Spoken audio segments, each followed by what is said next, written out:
Hello, everyone, and welcome back to Here Be Dragons. I was taking a sip of my drink during the countdown, and I tried to breathe it. So I'm Stephen. John, excuse me.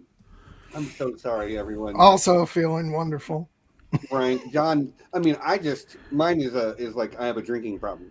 Um, yours is actual illness, but John, glad you're here, buddy. I hope you're It's a feeling way to better, distract myself from feeling awful. right?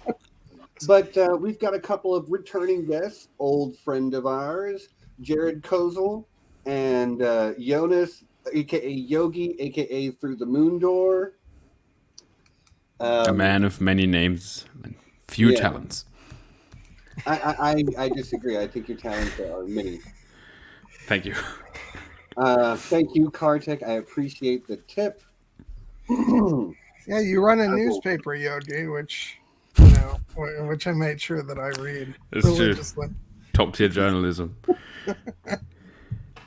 Right. I didn't know that was you for the longest. It's right there in the bio, but a lot of people but are I don't read surprised when I everybody's tell bio, them. you know. I know. Good stuff. But yeah, welcome back, guys. This week's topic is less specific. Just look forward 3 to 6 months and tell me what you're looking forward to, and let's theorize and let's talk all about it. So that's what this is. I'm going to start off by cheating. Okay. Because technically it already dropped, but I'm still only partway through, and I know you haven't. I don't think you've started it yet, Stephen. I just want to mention Sandman, which I've seen the first episode. Okay, good. Yeah. And I enjoyed it. It's good. It's definitely like piqued my interest. Yeah, it just gets better. I also play a lot of D&D, so it takes me a while to watch anything. Yeah. No, I've just I hadn't read the graphic novel before, but I did own like the first volume. But this show ended up being my interest in the world, and I've kind of been reading each comic issue like after I've watched the episode just to like compare and contrast and stuff. But I've been loving the show. The world building is amazing. The performances are stellar, and it's like each episode is almost like its own mini movie, because aside from like the main character too, there's like a revolving door of cast members and storylines, and but it's all tied together, weirdly. So but yeah, it's great. I'm loving it. I'm wondering if Jared and Yodi, if either of you guys have watched it yet. I have not, Nope. But it is on my to-do list. Actually, it's probably next on my to-do list, because I have it all teed up, ready to start, and I just know that this is the kind of show that once I get started, I'm going to want to watch it all the way through. And so I'm trying to wait till I have a nice little stretch where I can just bang out the 10 hours in a row. Well, it's funny because I have like purposely resisted binge watching the show because I wanted to really soak this one in. So I've limited myself to about an episode a day. So it's taking a lot of willpower now that I'm getting near the end, because it's really, really good. Yeah, I've never really gotten into the Neil Gaiman verse. I've never read any of his work, so I wasn't really... The Sandman doesn't really mean anything to me, so I wasn't very excited about it when it was announced. But I heard that a lot of people on the internet are very upset because it's too gay, which doesn't make me want to watch it just for that reason alone. Which is hilarious to me, because as I'm reading the graphic novel or the comics, whatever, like it's in there, they've maybe amped up, a thing or two with some gender swapping characters here and there, but like for the most part, it's right there in the source material. Yeah. So I just find that hilarious. It's like apparently you guys weren't paying attention when you were falling in love with the story. Let's just say this now. because we're talking about Sandman, we're probably going to be talking about Sandman next week. We're counter programming because a lot of my friends are going to be streaming at that same time, doing House of the Dragon stuff. And anybody who goes and watches that, go watch that. Enjoy. We'll be talking about Sandman over here. Yeah. So it is what it is. Again, like, I almost would go watch that stuff if we didn't stream, but we're, this is our times. This is what we do. So next week we will be talking about Sandman. You can always go back and watch it later if you want. Well, the last couple of years of Game of Thrones taught me that I don't actually want to listen to what other people have to say about Westeros. So I'm happy we're streaming about. Well, here's the thing. I bet it actually happens at the end of this season. I bet we talk about it at the end of this season. Oh, I'm fine with me talking about it. I just don't want to listen to other people. It also means you're going to have to hear what I have to say about it. That's true. But this one... And probably Nessie, and probably at least one other person that I can drag along. Though I think House of the Dragon is probably going to be fairly uncontroversially good. So you probably will have, for now, yeah. We're still in the honeymoon phase. But that's true. But speaking of idiots bad-mouthing a show, it's the same with The Sandman, where they complain that it's too gay. With House of the Dragon, I hear a lot of people on the internet complain how a lot of the creators and actors in the preview interviews talked a lot about how the show is about like misogyny and stuff, and they're saying they're trying to make it too woke by making it about the patriarchy. And I'm like, have you read the book? Like, are people not even allowed to just adequately adapt source material anymore? If it's it's so confusing to me. Like, the whole show is about a civil war that breaks out because half of the population is like, I don't want a woman on the throne. I don't care what the king said. But never mind. It's the same with Rings of Power. It's all these shows that we're going to talk about. They all got these idiots complaining. Like, they have their hot takes. The show's not even out yet, and they're already like saying, "Oh, it's a massive failure. It's gonna be so bad because there's black people in it." It's just the dumbest. Dumbest shit. Like, I want to address specifically Lord of the Rings. That breaks my heart because I had such a rose-tinted view of the Lord of the Rings fandom from way back. Because, and I know things got contentious back then, but there wasn't social media, so it didn't feel as amplified, and I didn't hear as much of the really ugly parts of it. Like, the worst it got was like, well, this is different, this Faramir was changed from the book, and and stuff like that, and that was fairly compared to the shit we're hearing now, it seems tame in comparison. And but it all feels so ugly now, and I know. And I think it's just, part of it I think is that the reason it's worse for Lord of the Rings is because Lord of the Rings as a property, like the content doesn't weed out sort of reactionary right-wing people, because there's nothing in it that they would find objectionable, right? There's no gay people in Lord of the Rings. There's there's a few women, but it's you can enjoy it fine if you're a piece of shit. And so for now, whereas with A Song of Ice and Fire, you have to sort of look away at some stuff that's in there that you would find objectionable. So, but it's still bad with House of the Dragon, right? Like, fandoms, I feel like all fandoms suck. I feel like every fandom has that phase where they realize that most of them are awful. Like, Star Wars fans have sucked for a long time. Like, it's with the Obi-Wan show. I was going to ask, what fandom isn't having that phase now? Right, like, they're all fans are people, and people suck. I think the funniest thing I've heard in a minute on this show. I'm sorry, it got me. Oh, but you're right. Lord of the Rings isn't challenging in that way generally. No, but here's the thing: Tolkien intended for it to be a sort of fairy tale narrative for England. He wrote it because of the lack of English sort of literary traditions of heroes. So he wrote it to fill that gap. Look at what modern England is, and I believe that the Rings of Power show is trying to look like modern England with people of different skin colors living side by side and not hating each other, and to be blunt, like Tolkien started writing about his legendarium in the trenches of World War I. It goes back pretty far.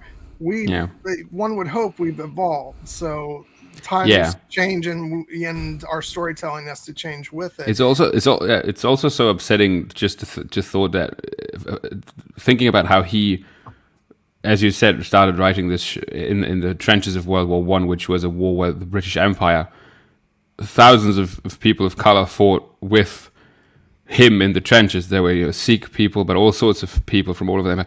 The idea that he would find it so objectionable that there are people of color in any kind of adaptation of his work, I think is a huge insult to him, right? Like people who act like, oh, this is not what Tolkien would have wanted. Oh, this is ruining his work. It doesn't matter. It's so stupid and in bad faith. It's really upsetting to me, the idea that these people claim that they can speak for what Tolkien would have wanted. Yeah. I kind of feel like, given how we've started off this conversation, talking more about the conversation we're anticipating around these shows rather than the shows themselves. This is what, like, we're entering what I would term to be a golden era for fantasy nerds. The fact that we're going to be having a Game of Thrones show and a Lord of the Rings show and a Star Wars show and Willow down the line, like all these like nerdy things. Like, yeah, exactly. But we're just so we're just so tense and so worried about what other people are going to be saying about it. And I think we just, like, one of my journeys over the past few years has been recognizing the fact that these shows are going to become touchstones in the culture wars because people are going to engage with them in bad faith. And that breaks my heart. I wish that were not the case. But if I allowed that to ruin my enjoyment of these worlds and these stories, I honestly don't think that I would be able to continue to love fantasy as much as I do. So I kind of try the best I can to make the choice to not allow people who I can clearly see are engaging with the story in bad faith to have that impact on me. It's hard. Mm-hmm. It's a hard-won lesson. I think I learned it most prominently towards the end of last decade with the last few Star Wars films and with the final seasons of Game of Thrones. But I just realized that people, when you speak to someone and if you have a good sense of intuition, you can have a sense of whether or not they actually are engaging with the story and that they have legitimate concerns or criticisms about it, and the people who just want the fight, who just want the argument, who just want the that's the thing. And, we have definitely cultivated the atmosphere here of you can like whatever you want. Jared, you bring up Star Wars. We're not going to go down this rabbit hole. We've had the conversation actually. I think face to face in January, maybe. Yes. Yes, of course. And we disagree. Great. Mm-hmm. But the broader fandom is not this particular space either. So I guess you raise a good point. Maybe we should be talking about the shows, not what we think the fan reaction to the shows is going to be. Yeah, so, it's a very easy for putting us back on track, my man. It's a very easy route to go down. Let's talk about the actual shows. Yes. Sandman we're doing next week. Yeah. It's already out. You can go watch it. So we're just gonna shelve that. But yes, I have a thing that I'm excited for that's not out yet, and that doesn't have any reactionary backlash because no one watches it. Which is the series finale of Better Call Saul, which airs on Monday. I'm so excited. I'm gonna And watch that. I'm so mad at myself because I still I got stuck, not because of lack of interest, but I got stuck at the beginning of season 4 and got derailed. And I so want to jump back into it and finish up. So I'm trying to I actually have muted words on Twitter for that is, I'm not going to say that. anything. All I'm going to say is that this is my favorite, probably my favorite TV show of all time. And I just love that the stars aligned in a way where not even 5 days after it finishes, House of the Dragon will premiere. So I don't only have like a little 5-day period where I don't have anything to do with myself. Maybe I'll binge the Sandman in those 5 days. Then I'll smoothly transition into House of the Dragon. I just want to say, Better Call Saul has done something in its final season that I have no other show I've ever seen do this in its final season. That is so incredibly brilliant, and I'm just so I've never been this excited to see how a show concludes, and I'm just very excited for Monday. I can't wait. I don't know what to do with myself. I genuinely just spend most of my time sitting around being like, oh man, it's gonna be only 2 more days. Yeah, I know. Yeah, but that's Hey, I'm again, 2 seasons behind. yeah, it's great. I haven't watched it yet. Again, there's only so many hours in the day. Well, yeah, that's one that I do want to jump back into because I have about a dozen different shows that I have wanted to jump back into, and so I've got a long list. But I decided to actually, for now, just discard most of them and focus on the stuff that I really, really, really want to get to. And so, but that'll be coming up soon, where I'll catch up on that, and that I'll just binge and highly recommend. Highly recommend. Possible. If they don't give Ray Seahorn an Emmy, I'm not going to do anything. I know the Emmys suck. It would be nice. DC Quaker's asking you what are your predictions for last call. She has her theory. I don't know. Do you want to say what your theory is? I will have no context. I will not say anything because there are people here who have yet to watch. I mean, I guess we know what happens to him because we've all seen Breaking Bad, in the sense that we know that he becomes Saul Goodman. but we also know if you're at season 4, wherever you stopped, you know that there's the black and white stuff that is him after Breaking Bad. And I have theories about what is happening with that I will not get into. Okay. What I do like about Better Call Saul, even though I'm not up to the current season, is the fact, and I'm totally stealing this from somebody else. I read this somewhere on Twitter, I think, where somebody was saying that what's been brilliant about the show is that you see how everything gets built up over the course of Better Call Saul, and it's almost like this is turning out to be the main show in terms of how they constructed this big empire. And then Breaking Bad is just the story of how this lunatic just came in and screwed everything up.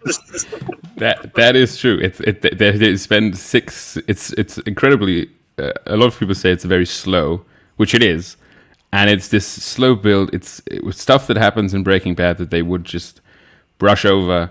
They spend I think they spend 1.5 seasons just on a storyline of how Gus built his underground lab, which is just something you don't even think about. It's just something that's there in Breaking Bad, and then Walt burns it. But now that when you watch it again, you're like, oh man, that took so much work and all the stuff that went into it. This dude is such a douchebag, and it's so, I mean, it's just, especially if you watch, I mean, one of the things I really like about Better Call Saul is that it's a prequel and a sequel and also a sidequel all at the same time, and it kind of juggles all of those things so perfectly. I've never seen a show like it where they took this little funny side character, this kind of superficial guy, Saul Goodman, and they kind of turned him into the main character of the Vince Gilligan verse, whatever you want to call it, the meth cinematic universe. It's the MCU. Oh my gosh. Okay, I just wanted to say hi, Michael. The first time Hello, Michael. We can stop talking about Better Call Saul now. Now I can say that I love the MCU. Yeah. Oh, I also liked El Camino, which is also part of the MCU. Not sure if anyone's seen that, but no, I did. I enjoyed that. It's a good movie. Yeah. I don't like when people say it wasn't necessary. I don't like when people use the word necessary in reference to art. It's like, no art is necessary. It was a good movie. Like, shut up. Yeah, because God, somebody on Twitter just said something about this the other day. I'm trying to remember who. I think it was poor Quentin. Yes, yeah, and I think he said exactly what I just said. I might have stolen that from him subconsciously. Yeah, and it's like, because nothing is like, nobody ever asks for any great piece of art. It's like nobody asked for the original Star Wars. Nobody asked for 2001: A Space Odyssey, and the Pope asked for the Sistine Chapel. Well, it's different when it's a commissioned. Right. But like, art, when the artist just creates their own art, you're right. Nobody asks for it other than the artist, maybe. Yeah. But no. So I am looking forward to finally catching up on the show. I have to carve out the time. Problem is, I get excited about new stuff than the stuff I've fallen behind. Yeah, it's been around for so long. It's one of those things where I feel like everyone knows it's good, but they're like, "Oh man, it's 5 seasons in. I don't know.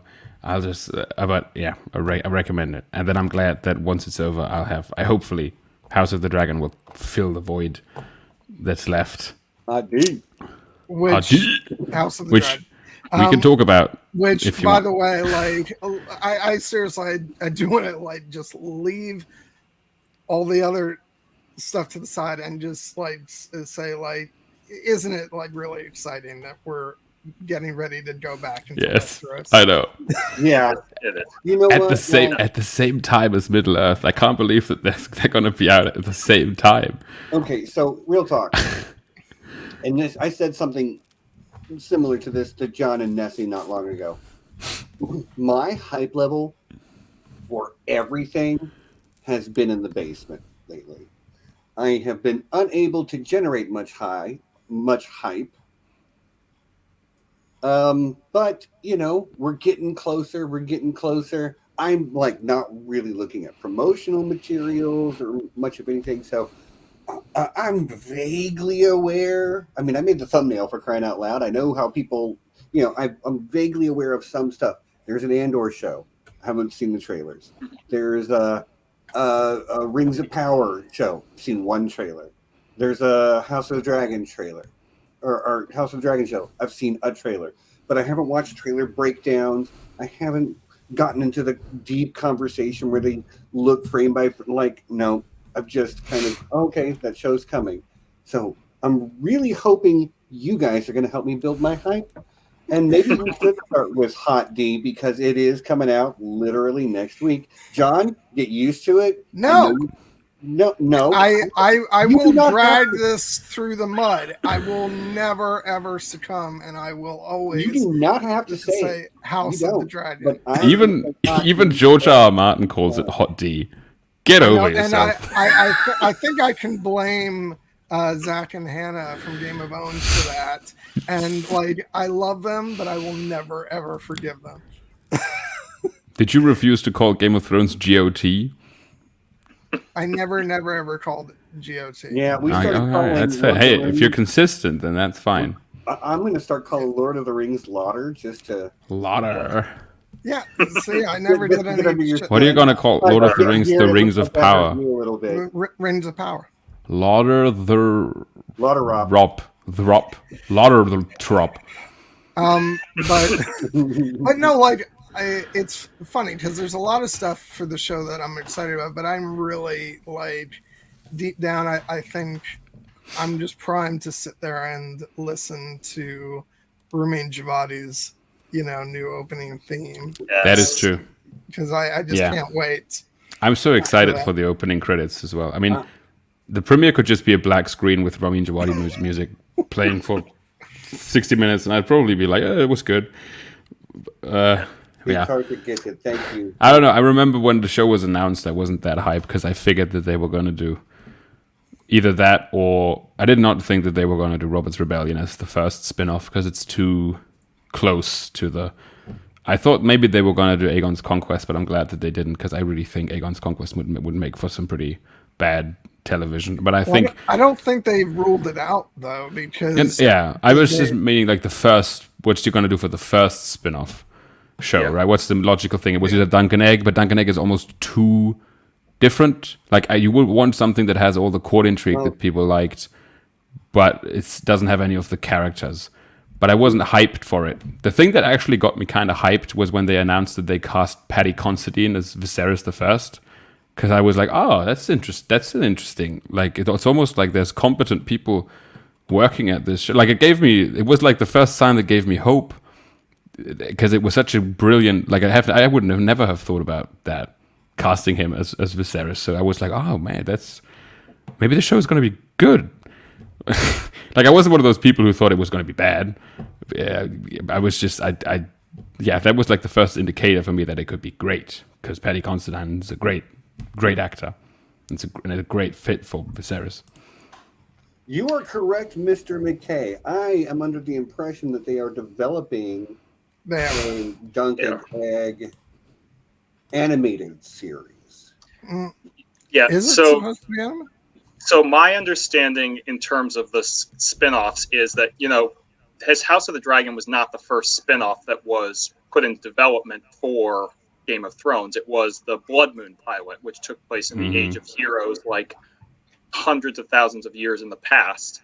And ultimately that pilot didn't go because I think they recognized that it was too far from the original series. There would be no dragons. There would be some of the families we might recognize, but not, like, very little potential for crossover. Whereas, House of the Dragon is, pretty much about as close as you can get to doing Game of Thrones without actually telling the story of Game of Thrones again, in terms of the political intrigue. But in terms of the other spin-offs that they have in development, I know they have a spin-off about Corlys Velaryon, the sea snake, a younger version of him. They have a spin-off about the Nymeria, 10,000 Ships. Yeah. Those are supposed to be live action. They have the rumored Jon Snow sequel series, which I'm very intrigued about. But we'll see if that goes or not. And then Dunk and Egg, which was originally the one I think that Martin wanted to do, but they didn't develop it initially, but now they've circled back to it. And that is supposed to be live action. And then there are, I think, 3 animated shows in development. The only one that's been confirmed about what it's about is, I think, one about Yi-Ti, the Golden Empire. The other 2, the plots are unknown. But Dunk and Egg is supposed to be live action if we win. It's interesting because Dunk and Egg was Ryan Condal, the guy who's making House of the Dragon, actually pitched a Dunk and Egg show to George R. Martin back when Game of Thrones was still on the air, and that's how he kind of got on George R. Martin's radar.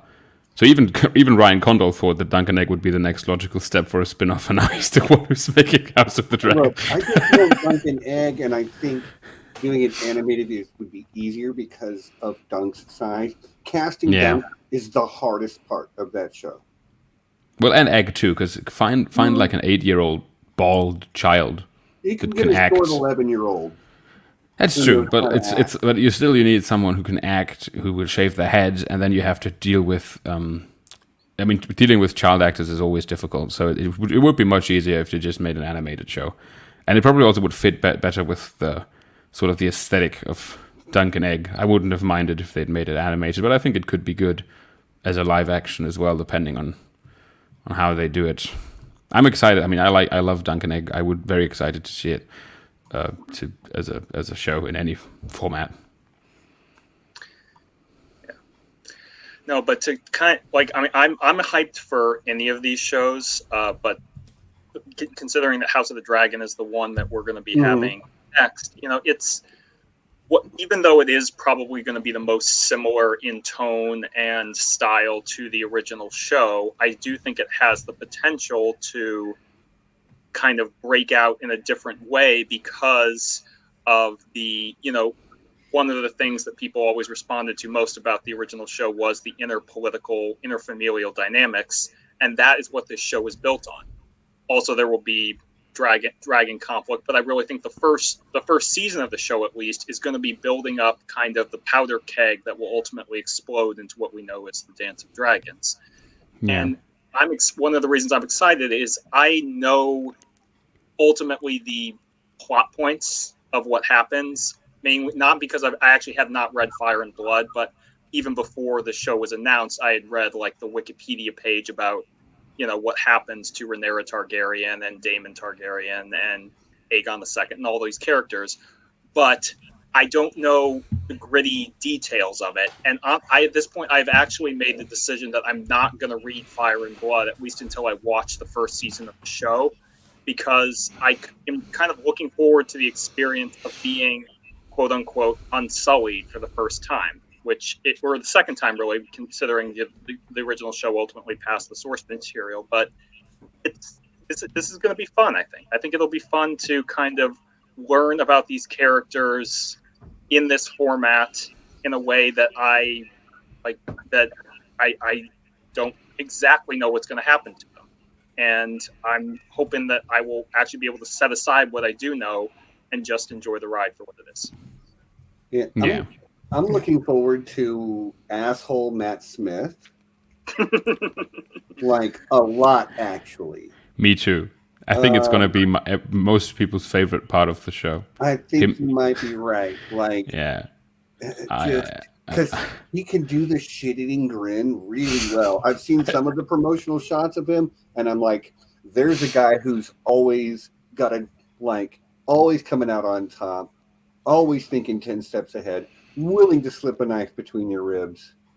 Yeah. Well, it's funny. I kept hearing it's so many people only know him from Doctor Who, and it's like, for the love of God, have you guys not been watching the other stuff he's been doing? Like, you watch The Crown, he's a dick. Like, yeah, I mean, if he just dusts off his Prince Philip routine, he's I don't be a great Daemon Targaryen. And also he was also in a movie from I guess it was last year. I'm having trouble remembering what year is which, just because of the pandemic. But in Last Night in Soho, he was horrible, just a god awful person. So yeah, it's I'm like, Matt Smith, he'll be perfect in this. I can't wait to see his Daemon, and he looks great from all the previews and stuff. Yeah, it's like with every casting announcement that they made, I just got more and more excited. Because the casting in House of the Dragon is probably the thing that gets me the most hype, because it's so impeccable. Like everyone seems so perfect for the role. I'm only going to speak for myself. I imagine nobody's going to disagree with me on this, but I'm going to have it said. I am hyped for this version of the Sea Snake. Yeah. Okay? Yes.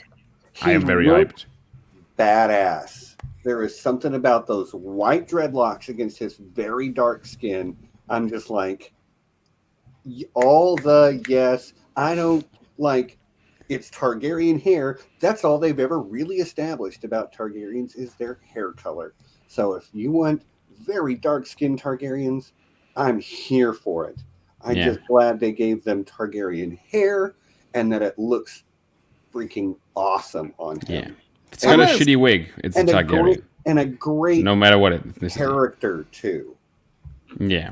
I mean, the actor seems fantastic, and I think the change just shows again, it was one of those things, again, that really gave me hope for the show, because it showed that the people behind this really understand what material they're dealing with, because if you're going to change the ethnicity of any family, it's got to be the Velaryons, because you're just making your life easier for yourself, because now that you've given Laenor Velaryon, Rhaenyra's husband, a different ethnicity, the whole issue with the legitimacy of her children is so much easier to communicate to the audience without having to cast 3 child actors that look exactly like whoever plays her lover, right?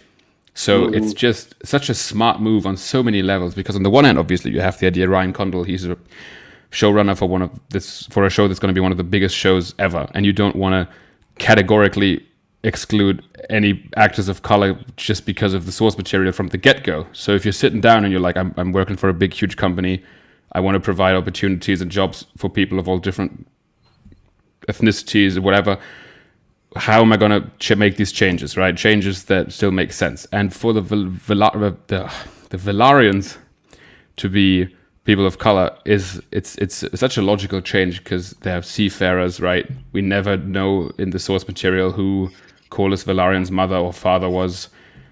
All you need to do is like, his dad sailed down to the Summer Islands, married a Summer Island princess, boom, done. It makes perfect sense. It's just, and even if there was no explanation, it still wouldn't matter. Who cares? No one cares. The only reason that I know or defend it is because there's the people who get so upset about it. Yeah, and it's like it does not but like those matter. People can, those people can fuck off. All right, they can. And if you're one of those people, please leave this YouTube channel and never come back. Yeah, I mean, with a show like House of the Dragon, it's like if they went for a kind of Rings of Power approach where they just kind of sprinkled in a diverse casting, then I could I would still don't think it would bother me too much. But it's like, okay, so why is this random Stark a black guy, but then his mom and dad are white? But they're not doing that. They're picking one family and they're having it logic. And in Rings of Power, it doesn't matter even more because all the people in there were created by fucking Arrow Iluvatar. So who knows what? Like if Not all the it's dwarves. like. No, the dwarves are Not the dwarves weren't, but the dwarves, all we need is Arrow Iluvatar was like, I'm gonna make some white elves, I'm gonna make some black elves, and they're gonna wake up at Kuvienin and they're gonna be little elves and they're gonna be happy. Right.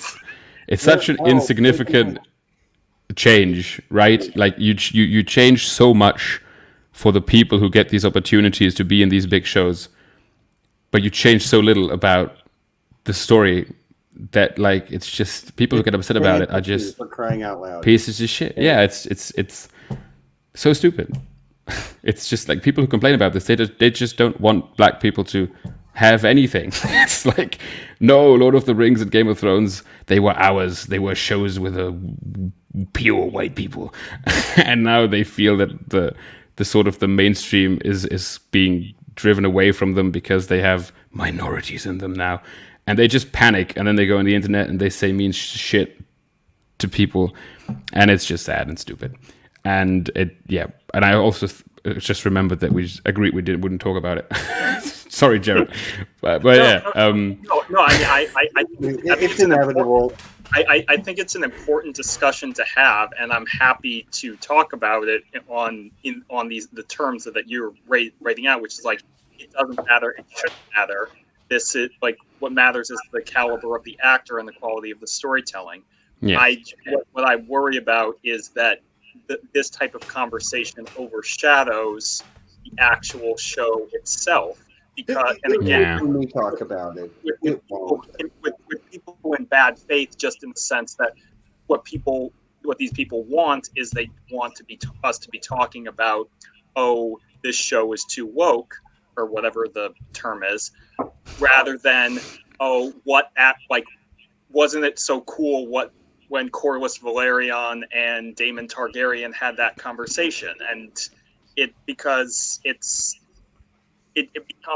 just a wedge issue for them to capitalize on, and I don't want to give them that issue. I just would rather kind of sweep them away. Yeah, I mean, I also just think that the people who engage with it in that bad faith, they're not even going to watch it, right? They're gonna watch 10 minutes and they're gonna be like, oh, this is woke, this is stupid.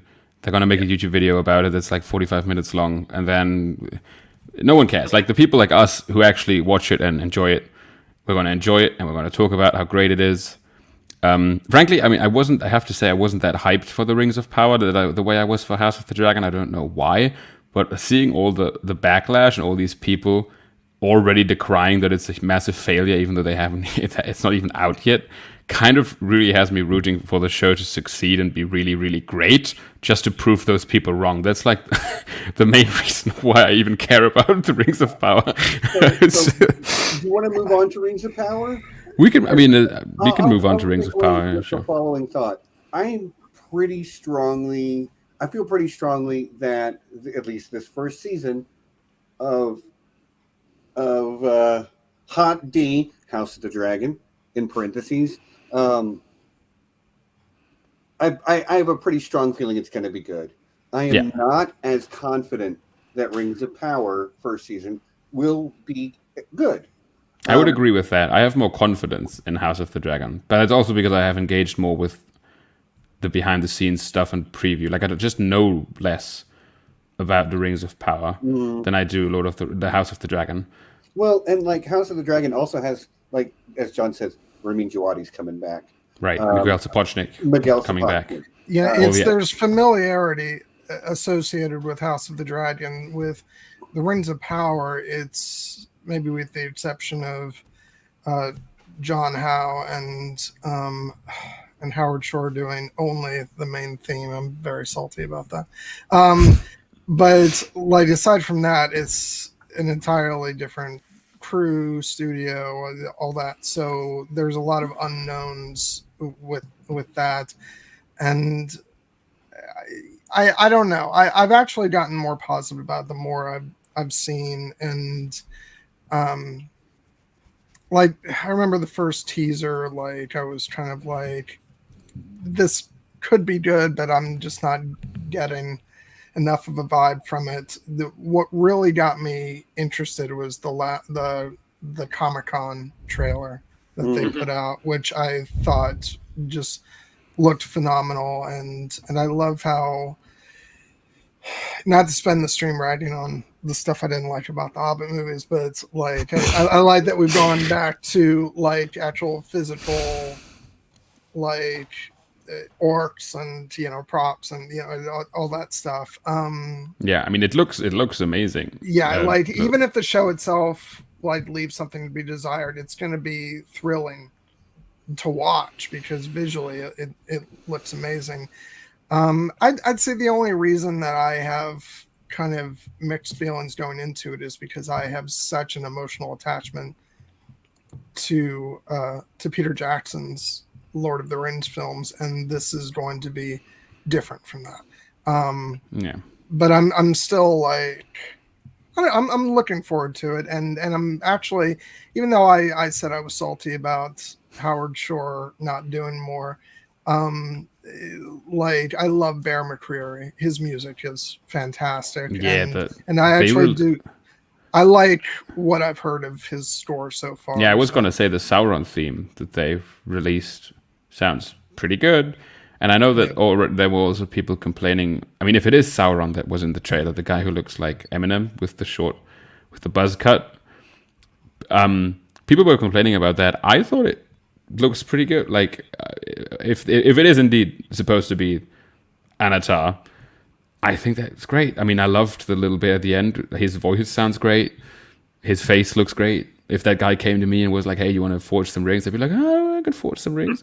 Like, I'm not convinced that actually is Yoggi, Sauron. stop it! Not while I'm drinking. But will I think I'm just going to say, as someone who has read the Silmarillion, I made it. I did it. I took a couple of tries. I am shocked by how many people are surprised that Sauron's human form is an evil twink. Because what else would he be? What did people expect? Like, did they think he was like Henry Cavill or something? No, he's supposed to be. Like, they described him as fair. Fair, yeah. That guy's fair, right? Like blonde buzz cut, hoodie. I don't know. But there's ramen on his Twitter already. Mom's spaghetti. Yeah, there's power in these rings already. Right. I've only seen the one still picture of it, so. And the thing is, like John says, I'm not sure if that is actually Sauron. It could very well be. I just don't know. But it's the internet's tendency to turn everything into a meme. Second, like Eminem, like it was. Yeah. I got tired of that very quickly because I am very fascinated to see how Sauron is worked into the show because we know him in this. He's active in this time period. He is the Lord of Gifts, as Kartik says. And he will be appearing, and he might not actually appear in forms that we are aware of.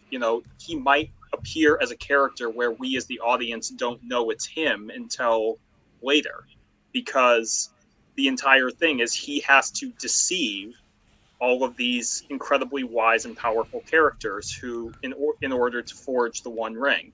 And I think they ultimately go about that will be fascinating to watch. Yeah, that's what I always thought. I was initially hyped for the Rings of Power when I thought it was just going to be about how the Rings of Power were forged. I thought it was just going to be a show about how Sauron corrupted the Numenorians, but then I saw the trailers and it's like Galadriel's in it, and then like there's like hobbits in it. So I'm like, what is this? Like, I just feel like I have much less of a grasp of what it's going to be about, which is why I'm more hesitant to be optimistic than House of the Dragon. Because House of the Dragon, I know exactly what it's going to be about because I've read the book. So whenever they cast someone, I'm like, that's a perfect fit, perfect casting, love it. But with Rings of Power, I'm like, okay, is that Sauron? Like in the trailer, there were like 3 other people who were also like looked like Eminem and had the hoodies on. So I was like, hey, what is that? But then at the end of the trailer, when he says, "You have been told many lies of Middle Earth," like, of course that's Sauron. Like, but was that even the same guy as the one? I'm just much more confused. Like, I'm watching these trailers and I'm like trying to look for things that are familiar. I'm like, oh, it's 2 trees. It's Tarmirio. See, now you're going to make me go on about how you've been trained by marketing to expect to be told everything about that is true. What something's going to be. I like the fact that, I can't piece together an exact narrative from the marketing because that's actually how I like my trailers. That is true. I like to be given a flavor of what something is. And we know what House of the Dragon is going to be because we have the story already laid out for us. And well, the thing with House of the Dragon is actually that most of the trailers have been very deceitful for people who don't know what the story is about, because they're really playing up the Rhaenyra versus Daemon stuff, which is not what the show is about at all. And they've completely kept Aegon the younger swept under the rug. It's almost like they want. I suspect that in the early episodes they're going to play it like it's going to be a Daemon versus Rhaenyra kind of thing. I don't know what. I mean, I guess, but I think the thing is that just with the Rings of Power trailers, I can't put my finger on why, but I don't find myself very intrigued by any of the trailers. Like I recognize the stuff that I recognize, the trees, Numenor. And the stuff I don't recognize, I'm just like, okay. I think part of that is that I think much of... So when you talk about the Silmarillion, like, you can have a book called The Silmarillion, but there are other things he wrote that are, co-temporal with stories in the Silmarillion, and different versions of the same stories. Yeah, and we don't even know what rights. Like, do we and add all the way up until his death. Now, the Silmarillion is a book that is all a collection of some of his stories, but what is it called? Unfinished Tales. There's a whole thing with other stories in there, and this isn't a story about the Silmarillion. This is a story about young Galadriel and Sauron and all of the stuff that went on to make that happen. That is not a story that is detailed in the Silmarillion anywhere. They had to make it up. Now, and as a matter of fact, the core of the story that they're drawing from is basically at most 30 pages, I think, from the Silmarillion, and then little tidbits from stuff in maybe the introduction to Lord of the Rings, where he talks about the Harfoots, and that's extremely brief, and and stuff like that. So there's much more that, for better or for worse, has had to be invented for this show, and that's why so much of it is kind of unknown and unfamiliar, because we don't have we can't point to something in the books and say, oh, I know what this is. Yeah. So, part of me thinks I probably would be more excited if I knew less. Because knowing all of the behind the scenes stuff, because whenever I watch any promo stuff, I'm always thinking, do they have the rights to that? Like, what is that?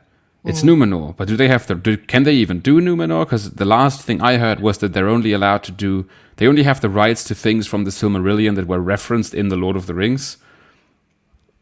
So it's but they didn't just buy the rights to the Silmarillion. They bought the rights to some of the appendices or something. So there's too much. I think I know too much, so I have too much to worry about. Whereas if I just knew nothing, I think I would be very intrigued by the trailer, because it is a good trailer, just the way it's edited. I don't have that problem. By necessity, they're going to have to make up a whole bunch of this story. And guess what? All stories are made up. And guess what? They paid the Tolkien estate to be able to play around in the sandbox that is Middle Earth. They're going to make some kind of story. Hopefully, they stay true to the spirit of what Tolkien made. Yeah. But there is no way that you can be true to the story because the story doesn't exist yet. Yeah, and honestly, like what my understanding, basically, if I were to sum up a log line of what this story is going to be about, is it's essentially the greatest hits of the Second Age of Middle Earth, in the sense that Second Age is probably the age of Middle Earth that we know the least about because it's the one that Tolkien had written the least about. But we do have some things that happened, namely the forging of the Rings of Power, the downfall of Numenor, all and Sauron's machinations in the interim. And honestly, and one of the things that the showrunners have been very upfront about is the idea that this will be a compressed time period. Things that took place over the course of hundreds or maybe even 1,000 years in the Tolkien canon are going to happen simultaneously in this show, because otherwise, in their words, the human characters would be dying off every generation. Whereas if the cast list, we know in addition to Galadriel and Elrond and Celebrimbor, we're getting Elendil, we're getting Isildur, we're getting Tarmiriel, we're getting Farazan, we're getting Sauron. And all of these things happen, over the course of many hundreds of years in the Tolkien legendarium, but it's going to be essentially told as a linear narrative in the show. And some people are not going to be able to get over that, but I think that is, if they were going to do this show, that is the only way they can. Can I just say, and you mentioned you were listing off some of the characters, and you mentioned Farazan. One of the things that I'm happiest about with this show is that it's finally going to allow me to make some sense of some of the names that get thrown out in the 30 pages of the Alcabeth, because it's so much, and some of these names are very different from what we get in the rest of the Lord of the Rings story. It's like you've got Sam, Frodo, Merry, Pippin, and then you've got Farazan, and it just sounds so. It's actually R-Farazan. Yeah. Once he becomes king, anyway. Yeah. That is true. Yeah. And is so he's the guy who married Tarmiriel, right? Yeah, against her will, Ray. Against her will, and essentially usurps the throne of Numenor, and then declares war on the Valar. And see, that all sounds amazing. I'm excited to see that. I just have no idea whether season one's even going to cover that. Well, I think season one, from what I've been able to tell, it's sort of laying the groundwork for that. Like we're seeing before that happens. So because he's like an advisor to her, and she's serving as a regent. Right. And so it'll be interesting to see how that develops. But it could in a way be very Game of Thronesy, the whole Numenor court intrigue with Anatar. Don't say that, because man, no boobs. Yeah, some Lord of the Rings fans have been you even mentioned Game of Thrones near Tolkien, and it's we don't want. We don't serve your kind here. But yeah, so I'm just excited to be able, because it's such a very small, compressed, section of Tolkien storytelling. That's one of the things that I am very excited about. Is even if it's a lot of it won't be, God, I hate that word, canon. It'll be fleshing that out, and it'll give some more emotional resonance to this part of the story that is, as was just mentioned a couple minutes ago, the neglected child of. Here's the thing. We've talked about canon before. Here's the canon I care about. If the show tells me that the sky is green in episode 1, it better be green at the end of the series and then you can go back to blue sky for the next story. I don't care. Be internally consistent. Mm-hmm.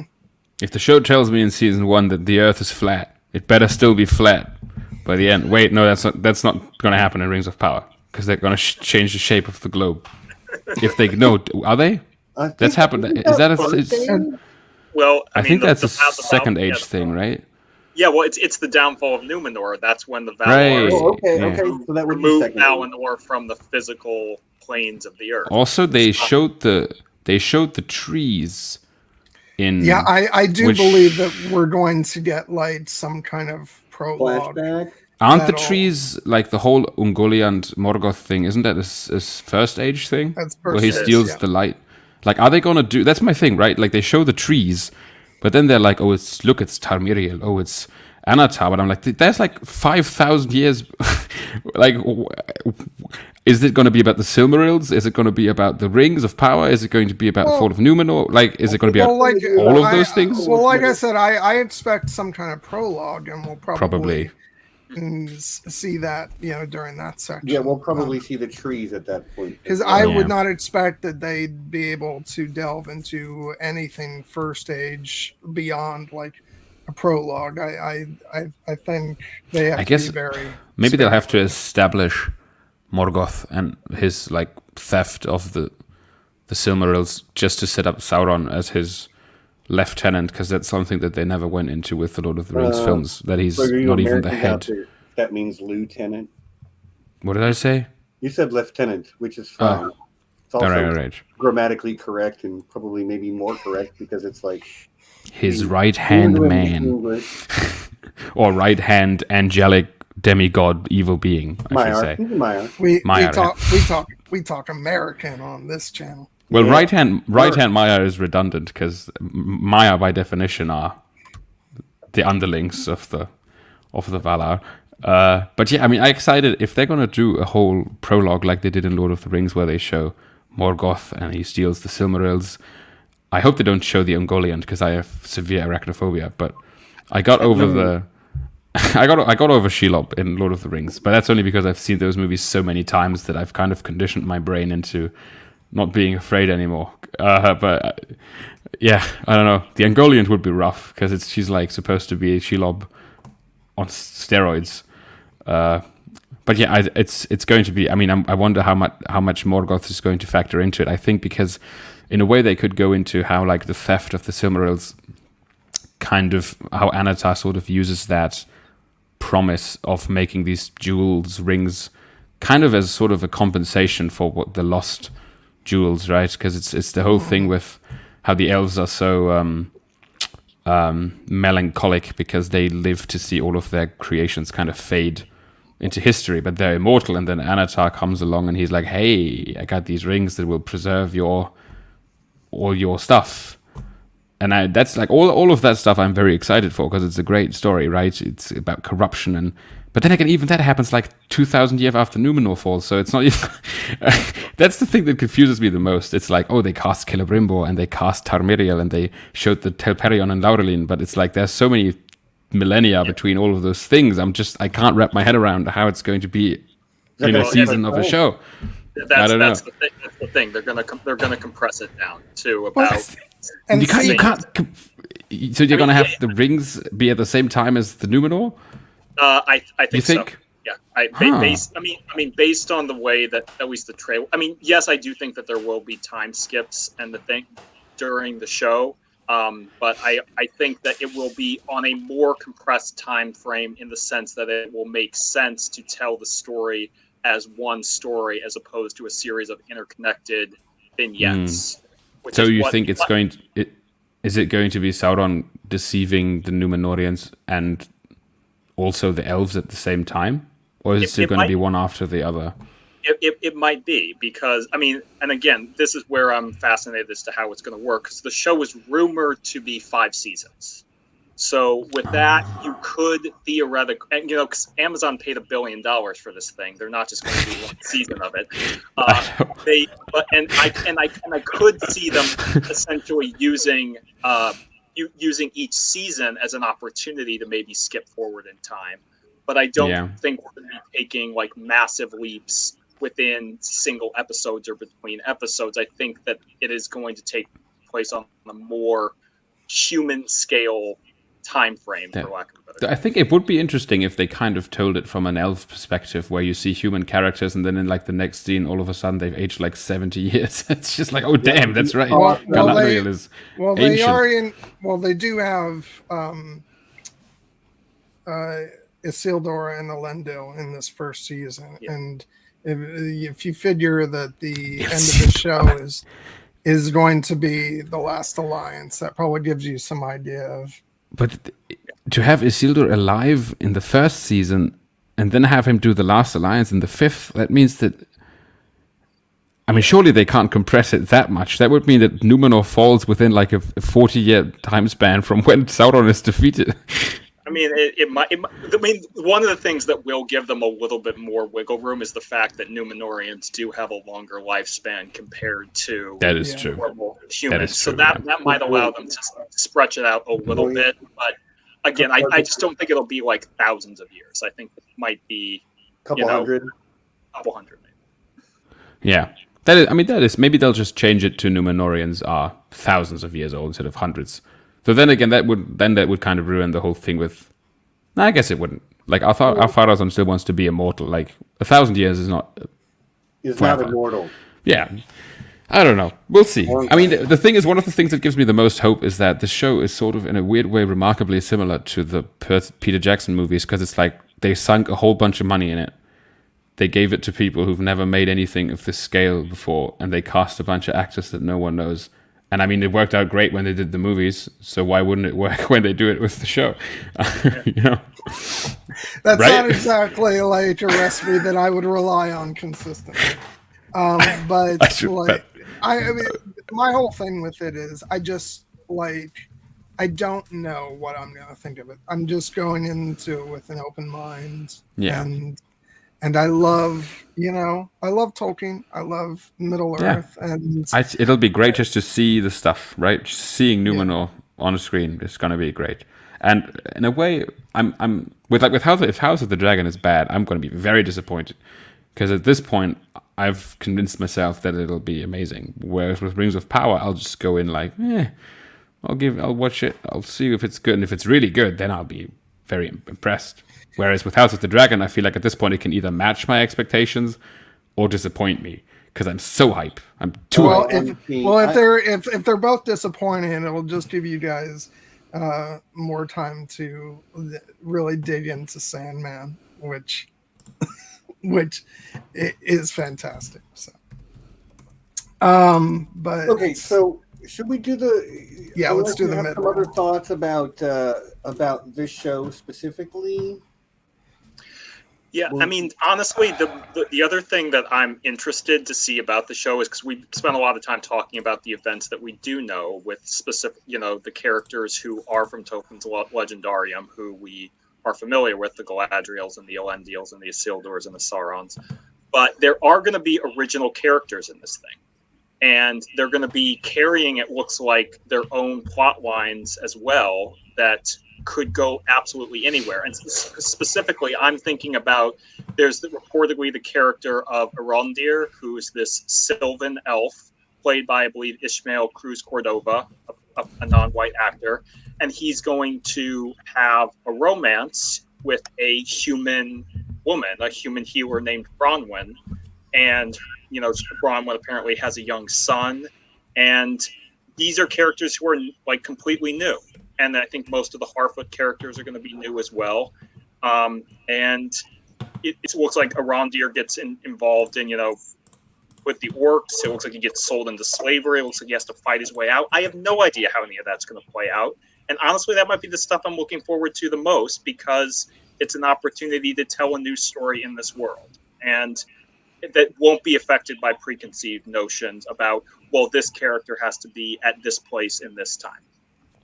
Yeah, that's true. I think there's much more so even than House of the Dragon. They have so much canvas to just make stuff up that I think if it's well done, it could be great, because the world, the scaffolding is great. So all you have to do is make up a good story and then put it in that world, and it'll be pretty good. Like, I'll be excited to watch it. I don't need it to be based on anything in order for it to be good. Yeah, which, by the way, for any Tolkien fans who might be watching this and cursing us as we say that the stuff that's brand new might actually be good. Like, guess what? The books and the films are still going to be there, if you hate the show. So, yeah. So yeah, it's perfectly fine. That's another thing. Like, I don't think there's nothing this show can do that'll make me enjoy the movies less. Because they couldn't possibly ruin it if they tried. I survived the Hobbit movies. I'm going to survive Rings of Power, right? Like, it's going to be good.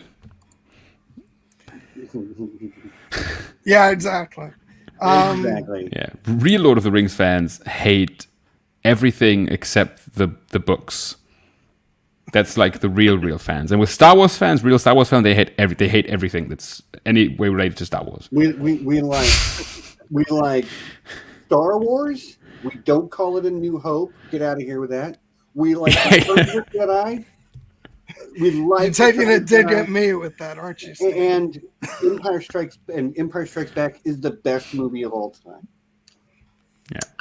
All I have to say to that is McClunky. No. Fair play, sir. Fair play. Not after I brought the original versions to frickin' Texas. Come on. I have no dog. I have no dog in this race. I don't like Star Wars. I mean, I shouldn't say I don't like Star Wars. I'm not a Star Wars fan. No, I'm not a real fan. Let's do the mid-roll before we die. Okay, let's do the mid-roll. Yeah. So, guys, we're about halfway through the show right now. So, if you haven't done it already, please like and subscribe. I would really appreciate that. That's a lot.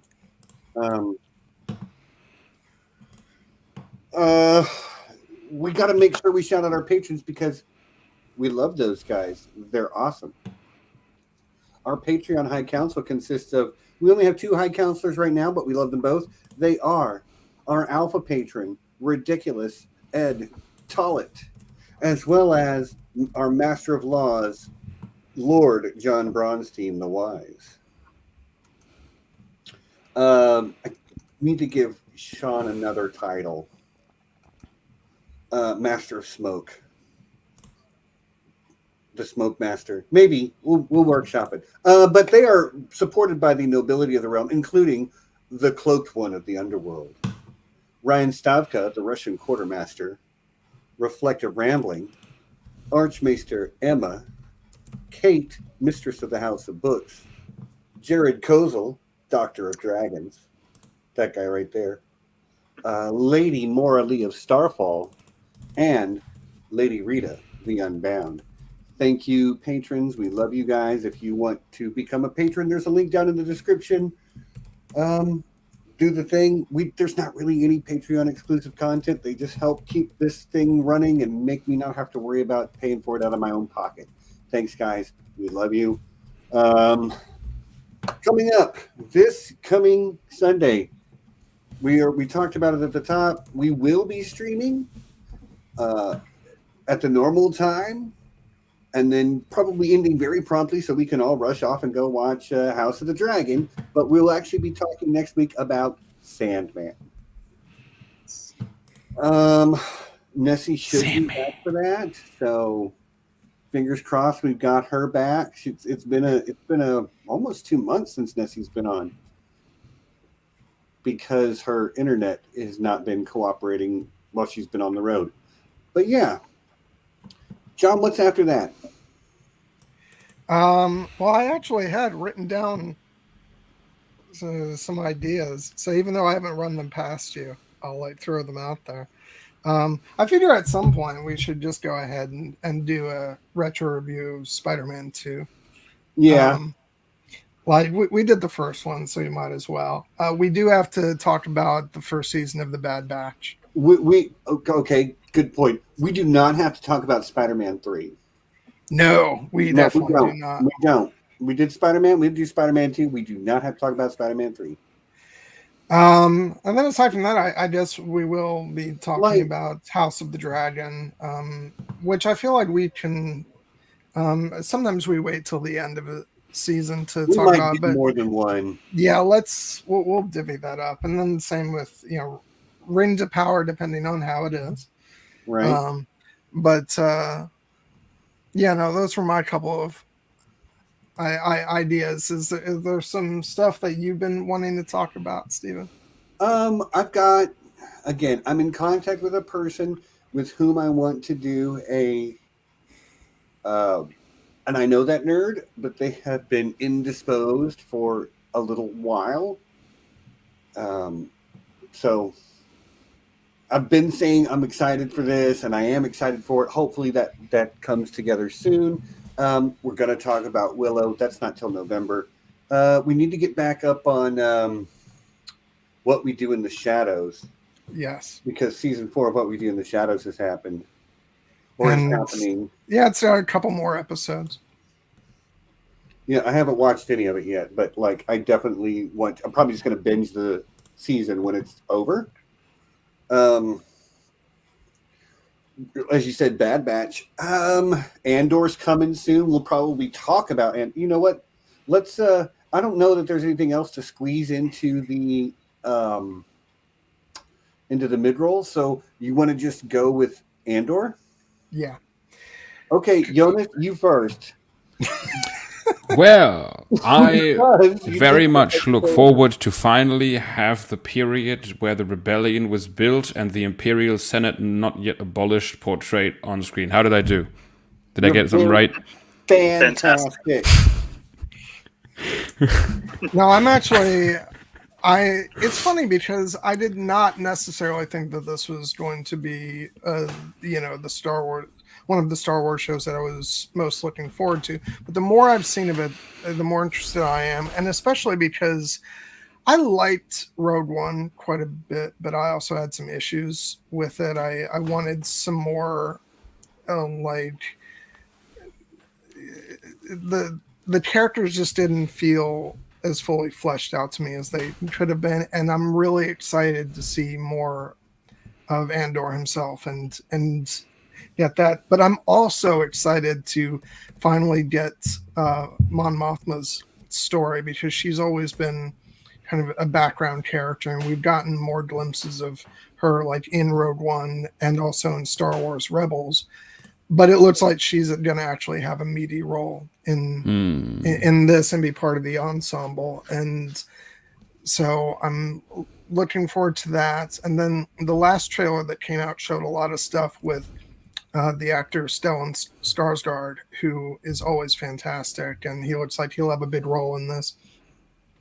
And it just looks very like a lot of political intrigue and stuff, which it's funny because back before The Mandalorian came out, before we knew it was the Baby Yoda show, it did look like that was going to be like a dark and gritty bounty hunter Star Wars show. And it wasn't. It turned into something else. So I'm actually interested to see if like this is our like sort of dark, dramatic Star Wars series, and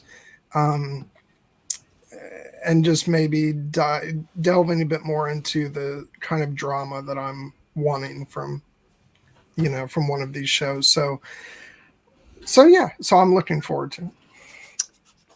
I'm glad they didn't film it on the volume, because I'm getting pretty tired of people just standing around on like floors with this weird LED screen moving behind them. Because I mean, it's a great technology, and if it's used correctly, it's obviously a big improvement over green screen. But I did get pretty old in The Mandalorian and that Boba Fett show. I think. I think it would be great to see someone tackle a project where they're using sort of both and not limiting themselves, because I really love what they've done with the volume on those shows, but there are times when it feels restrictive.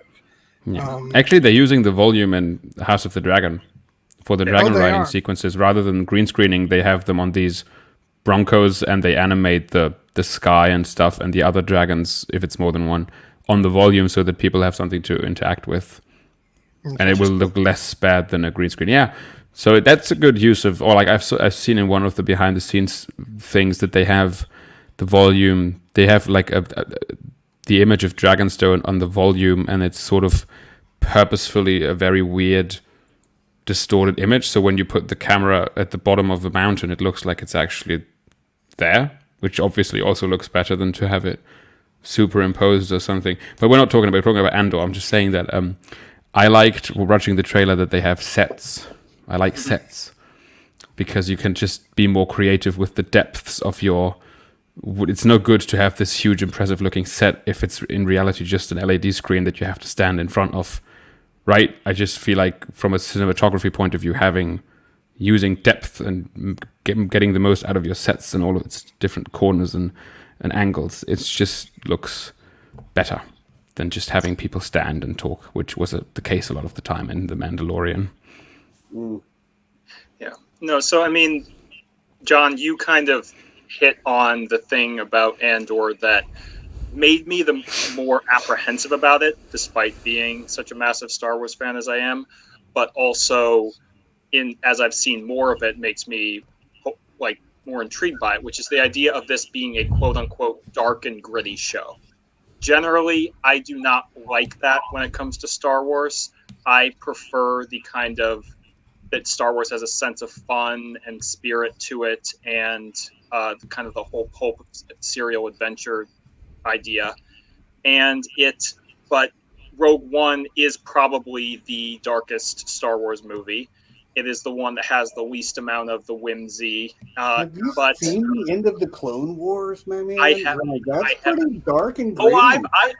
I have seen it, but Clone Wars also has the like all the Clone Wars has the episodes where it's R2 and 3PO off on the little Gulliver's True. travels with the with the little people. So it's weird stuff.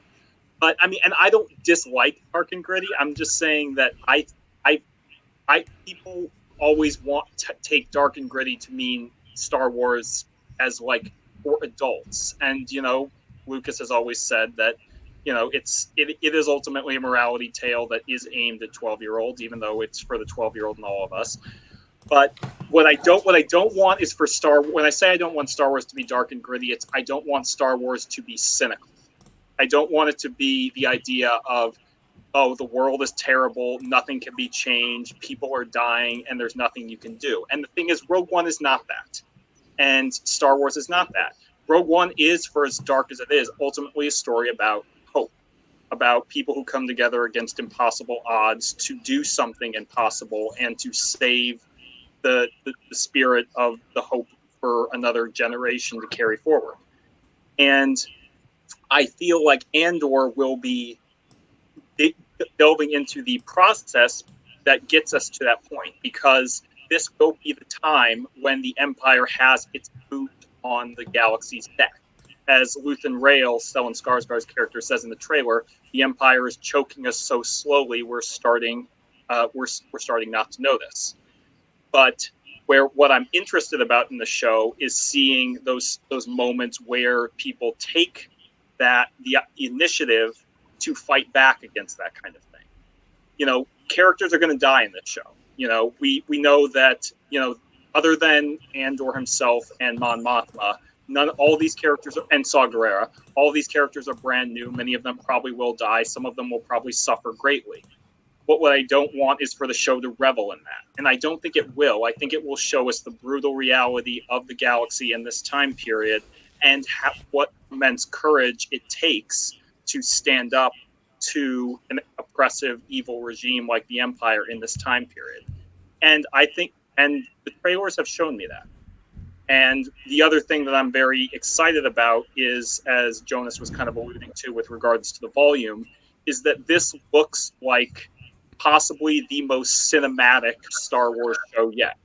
Or because they didn't film all of it on the volume, they filmed it a lot on real sets and actually, went out to location to shoot a lot of things.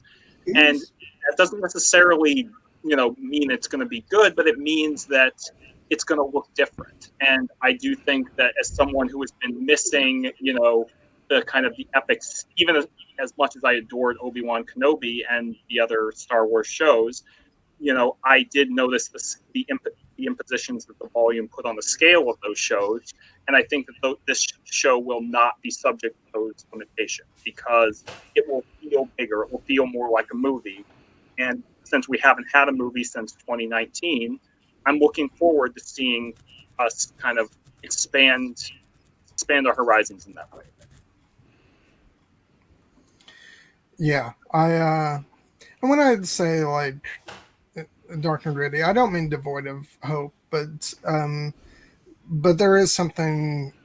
Another thing I criticized with, especially season 1 of The Mandalorian, is so many of the episodes were extremely short, and they were like serial adventures, and which is great because that's what Star Wars is made of. But I also, one of the things that excited me about Star Wars on television was this idea of maybe getting to slow down and take time, like with character drama, and I feel like some of the stuff we got on Mandalorian was more like each episode is kind of like a short film almost, and can kind of go by fast, and they've like developed more as that show has gone on, and they did some interesting things with Book of Boba Fett and Obi-Wan, but I do think there's room to do different things, dramatically speaking, with each of these shows, and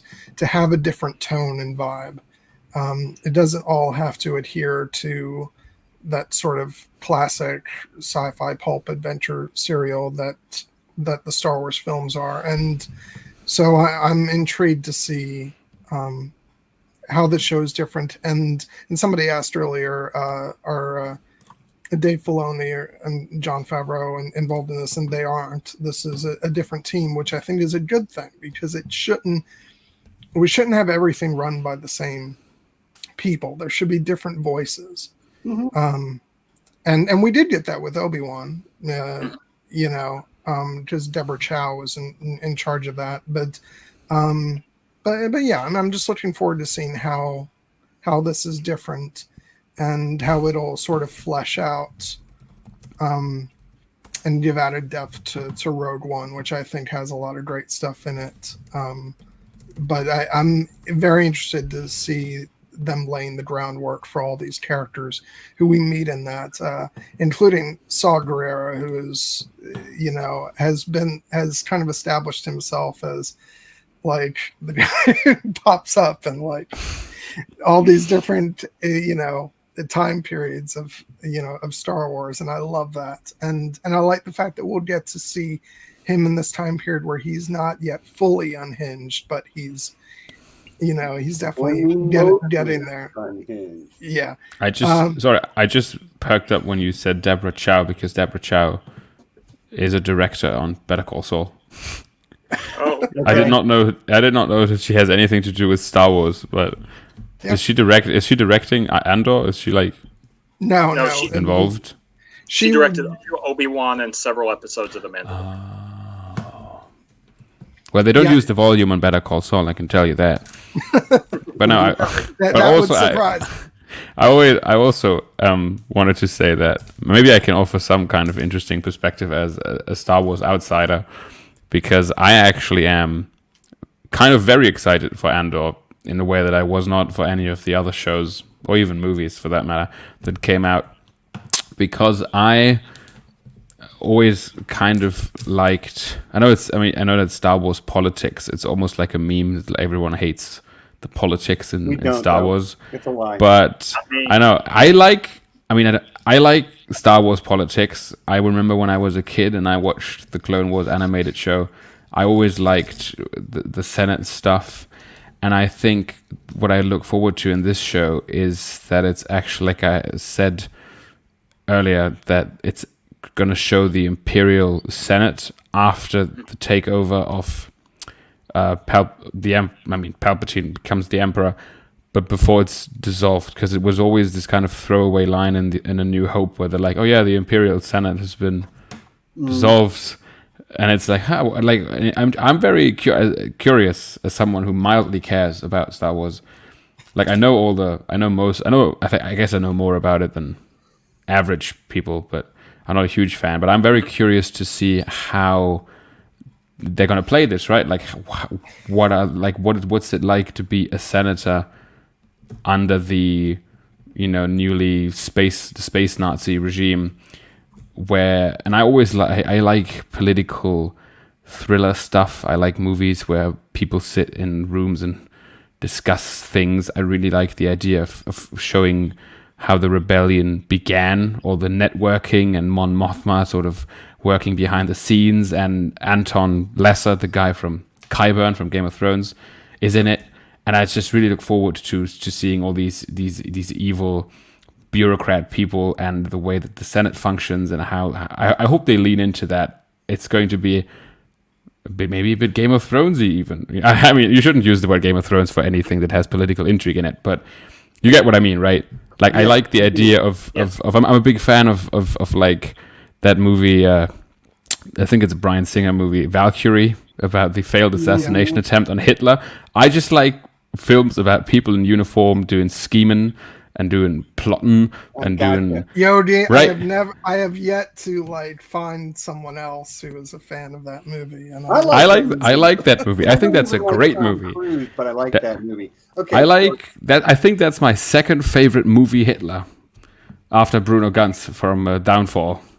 So I like that movie. But I mean, my point is, I like the idea of space Nazi Senate and like secret little espionage stuff. I really hope that they lean into the espionage of it, and the kind of show that one period that I've always been very interested in that they never went into, which is the transition from the Republic into the full-on Death Star having empire that we see in the Star Wars New Hope and Rogue One. Okay. I want to see the sort of the baby steps of the empire. I'm very excited for that. Which is interesting, because we're also seeing that in the animated realm as well with Bad Batch, because that's the transition from the Republic to the Empire, and how fast it happens. Like, it's just overnight, and all of a sudden you're living in a dictatorship. I mean, the parallels with the downfall of the Weimar Republic are very obvious. The inspiration of a kind of the legal transition from a democracy to a horrible dictatorship. It's almost like step for step what happened in Germany in 1933. So, and because I'm interested in that history, I'm interested to see kind of the Star Wars version of it, just because I think you could do a lot with it. This whole, how the rebellion was begun. And then there's also, I've seen people say that they don't care too much about Andor because they know that Cassian dies in Rogue One, which is such a stupid... To me, that's such a stupid thing to think. It's like, every human you know is going to die. That doesn't mean you don't care what happens in their life. That's such a dumb thing to say. Oh, I don't care because he dies anyway. That's not the point. Everyone knows that fucking, what's his name? Citizen Kane dies at the end. Okay. Well, it's like... Hold on. I have been silent for 15 minutes almost. Oh, yeah. Sorry, Stephen. Please let me weigh in. In.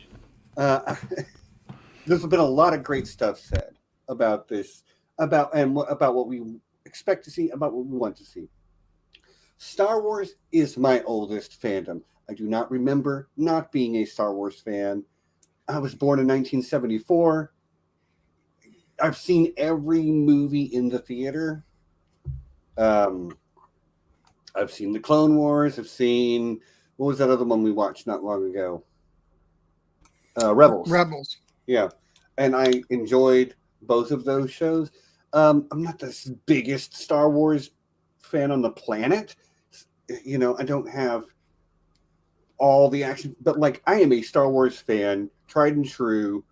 I do have Star Wars art hanging up on my wall and stuff. So yes.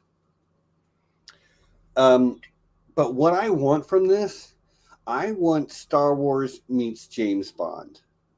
That's what I want this show to be. And does that mean that each episode is more like its own self-contained story? Maybe. Does that mean that there's a whole season where he's like going after one thing? Maybe. Or maybe, you have arcs that are 2 to 3 episodes. I don't care. But give me James Bond meets Star Wars and let me see the Cassian that we saw in Rogue One, the one who already knows he's damned and is willing, and basically is going on this suicide mission because he knows how broken he is. And we see that because he's got an informant, and the informant's getting edgy, and he can't have this informant talking to the Imperial, so he just, boom, right in the back. So you think they're going to have him start out as that, or do you think the show's going to be how he got to that point? I would love to see him be forced to come to that. I think that would be a great arc for him to kind of, even though that leans into the sort of cynical stuff that Jared kind of doesn't want. But his story is not finished, right? So we know it. It's already there in the story. Yeah.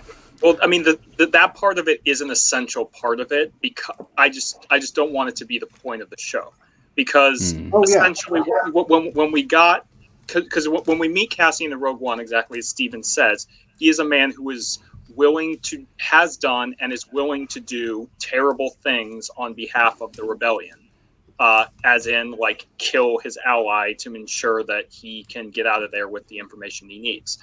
And ultimately, in that speech he gives to Jyn before they go on the mission to Scarif, he says, everything I did for the rebellion. I couldn't face myself if, I gave up now after everything that we have done.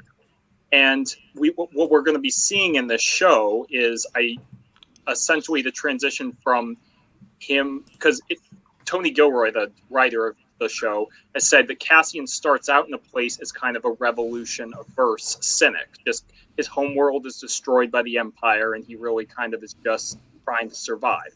And the course of the story is going to be him learning how to care about the cause and being willing to, like Luthen Rail says in the trailer, wouldn't you rather give your life for something real, as he ultimately does. But in the course of doing that, what he's going to be doing is he's going to have to do terrible stuff. He's going to have to infiltrate, the Empire. He's going to have to go on missions to sabotage or assassinate people. And that will, as Steven said, weigh on his soul to the point that he feels like he is damned.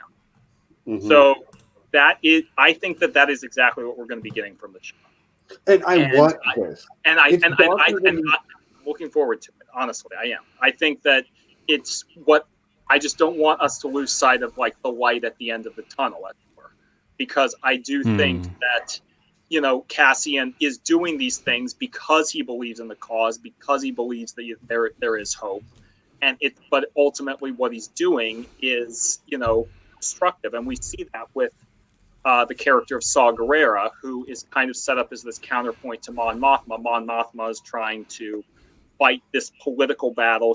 As you can see, that she's trying to help in these discreet ways. We see that in Rebels, where she says, and here we say, she says, if everyone thinks I'm an irritation, just a little do-gooder, they'll miss what I'm really doing, when what she's actually trying to do is keep the rebellion alive. Whereas Saw is kind of reached the point where he doesn't care who he hurts. He's willing to kill, he is fighting on the side of angels, as it were, but he is fighting with means and methods that are effectively make him a terrorist.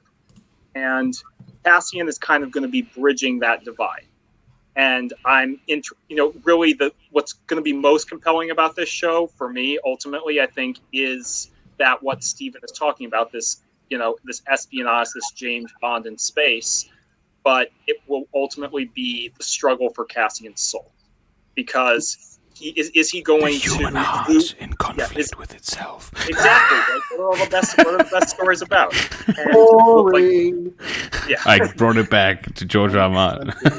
Not boring at all. So, but it is going to be, like they've said it's going to be a 2-season show, and the first season is going to cover the period of about a year. It's going to be like 2 or 3 episode arcs where he's going on various missions.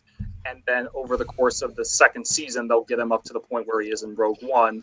And I think over the course of that entire journey, we're going to be seeing him,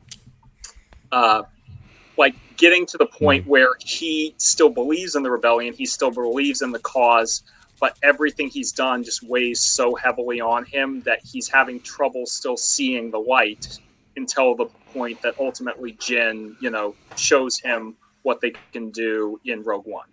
And so I'm fascinated with that journey. Yeah. One thing I think I would really like to see is, while I agree with what you said, that Star Wars ultimately is a sort of a good versus evil kind of story about hope and stuff, I always wanted them with the Empire to kind of give the Empire a little bit more nuance, because obviously the Emperor is just pure evil. Darth Vader is his guy in the creepy black suit of armor. What I want to see is the Empire underlings. I want to get the kind of some of the Hannah Arendt banality of evil, right? Like your average Imperial senator, people who just sort of, now yesterday I was a senator in the Republic and now I'm a senator in the Empire. I feel like showing some of that stuff. I just want to see some more of the machinations, some more of the secret police. I don't remember what it's called. Whatever. Giancarlo Esposito is the head of in The Mandalorian. Yeah, the Imperial Security Bureau. Yeah, like I want to see. Yeah, I want to see that, and I want to see the senators be senators, and I want to see more of. I like the Empire. I love the aesthetic of the Empire. I love the, and I want more. I want more underling stuff, and I want more people in gray uniforms with the Jolly Ranchers on their chest talking about stuff. And I don't want all of them to be these mustache twirling super villains. I just want some of them to be pathetic pencil pushers who are just doing the same job that they did in the Galactic Republic, because that is what dictatorships are built on. Those people who are just willing to keep doing their jobs and just look the other way, right? Not everyone is a super villain ready to just exterminate planets, right? You have to have those as well, but I want to see more of the behind the scenes of the Empire, and I hope that we get that in Andor, a more nuanced, more fleshed out Empire. I feel like we get a lot of that actually in the Star Wars novels, because they have the opportunity to do that, but not so much in the movies, and maybe a tiny bit in some of the shows so far. So somebody mentioned some of the stuff in Obi-Wan, but nothing like what you're talking about, Yoggi, and I actually, I really agree with that. Just, it's not even like getting us to feel sympathy or something for one, but to just define them, on a more, just explore their characters so that they're just as awful, but you get to see them just going about their daily lives doing it. You know what I love about this community? We can be sitting here having a conversation about Star Wars, such as we are, and other people are having a conversation about baling hay in the chat. And it's fantastic. It just shows that they're not paying attention. Maybe they're not Star Wars fans, but like somebody brought up baling hay, and now there's a whole conversation going, and I love it. I thought when you said that, welcome to talk about baling hay here. I thought when you said that, I thought Balin Hay was a Star Wars character. It honestly sounds like Who is Balin Hay? Okay, so the real question is, do we think Glup Shitta will be in Andor? Glup Shitta takes many. No, it's Balin Hay. It's Balin Hay, yeah. Balin Grey Hay. Yeah. Don't apologize, Stephanie. It struck me as funny. This is a community space. We're talking about Star Wars. You want to talk about hay? You go right ahead. And happy cows and fresh milk. There we go. Hey, Troy.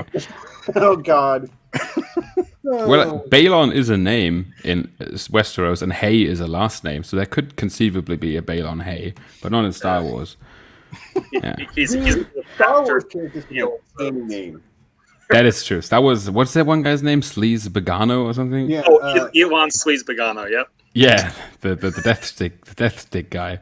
That is his real legal name on his space driver's Well, I mean, license. he went home and rethought his life, so maybe he rethought his name too. I want to know what happened to him. Now, who's like in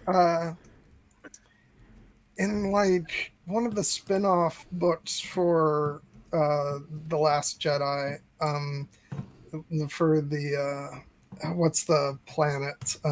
Endor?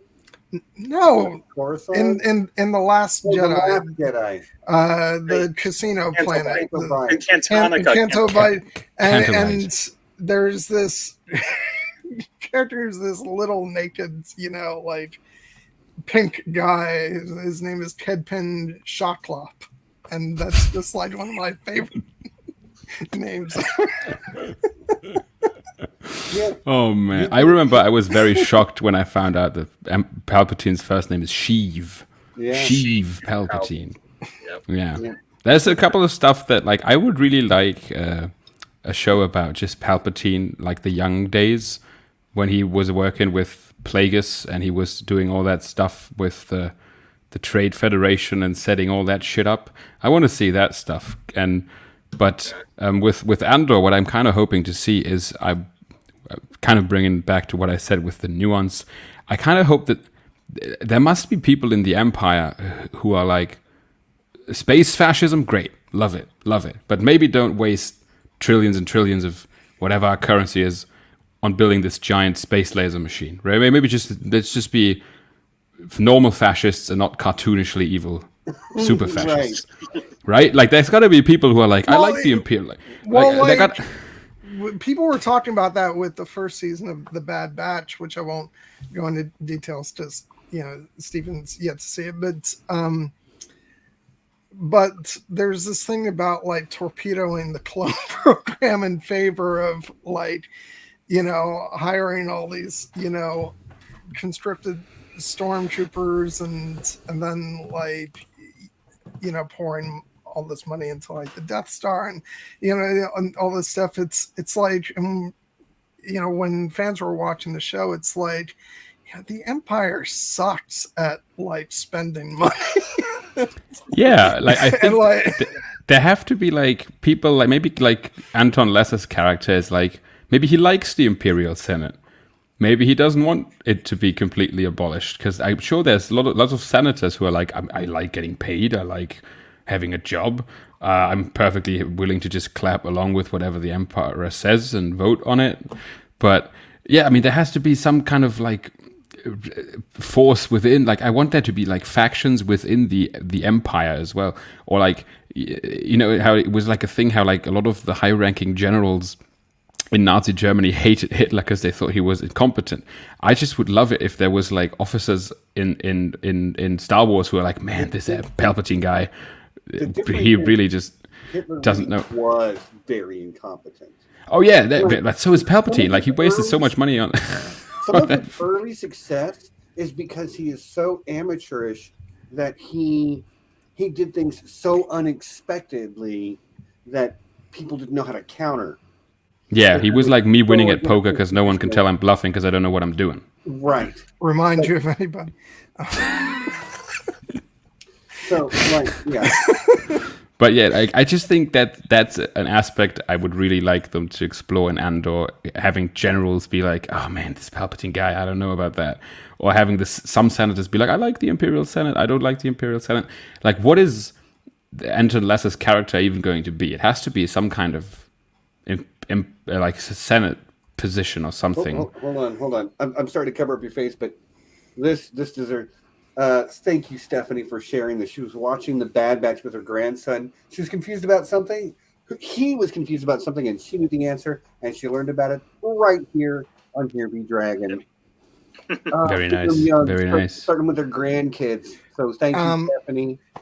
Stephen, like, we have spent a lot of time on Andor, but I do want to give you time to talk about a show that you're looking forward to. Yeah, it's not going to take as long. It's further out. There's just been less promotional material about it, and it's probably not as high up on anybody else's radar as it is on mine. The only show I have been hyped for, like really hyped since I've kind of been hearing about it, is Willow.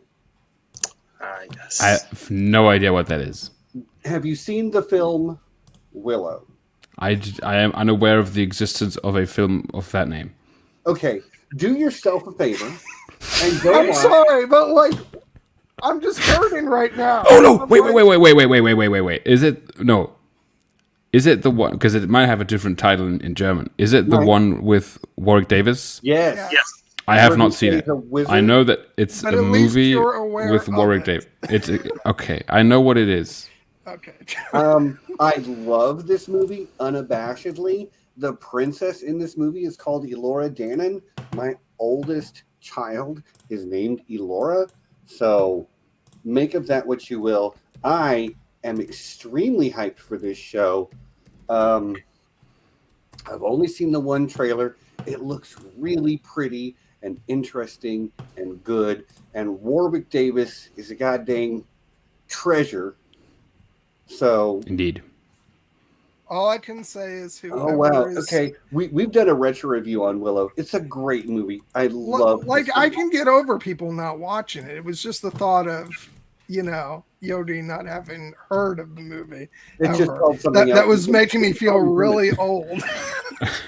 Do you know what that movie is called in German? I'm gonna look it up. Okay, And it is maybe the I, best fantasy movie to come out of the 1980s. Oh, it's called Willow in German. Yeah, that's what I said. Willow. I- What do you think I Yeah. said? Willow. no, it's called the same thing. Okay. Usually with older movies, especially fantasy movies, they usually give them like the Lord of the Rings is not called the Lord of the Rings in Germany. It's called Der Herr der Ringe. So Right. Oh which yeah, is- no, I've seen so many posters over the years with that. So, yeah. Which means the Lord of the Rings, but it doesn't say the Lord of the Rings. Right, guys. It does indeed. No, and of course, I'm like first thing I jump to talking about Willow is going to be the score. Like they referenced it in the Mhm. trailer they released, but the composer of that show had better freaking reference James Horner's music, because if not, Because like Oh, I'm gonna hit like something. Matt Mardigan's theme. It's so good, man. It's so good. Yeah. So I am very hyped for the show. In the trailer, we see brownies, which are, people about this big, and it's a show where magic is real, and there are fairies that live in the forest. I would not say it's high fantasy, the same way some other shows are, but like it's definitely. There are a few magicians of some. I'm sorry, I didn't mean to take that down. Of some ability in the show, or in the original movie, and the show has Warwick Davis back as a much older version of the character he played in the original film. In the original film, he's sort of just discovering his ability to do magic, and here we are 40 years later.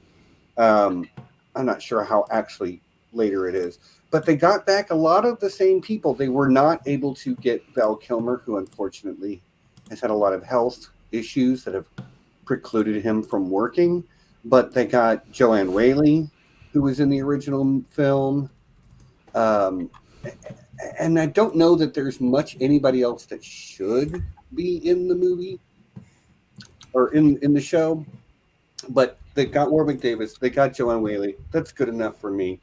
I would love to have had Val Kilmer, but a person's limitations are what they are. I honestly have hope that he will show up in some capacity, and if not physically, they will find a way to honor like his presence from the original movie.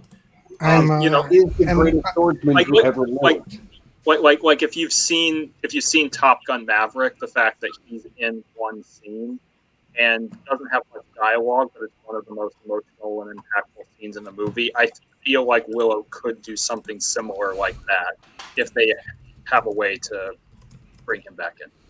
I seriously broke down watching that scene in Top Gun. I'm really glad they included him in that. And I know I read an interview somewhere where,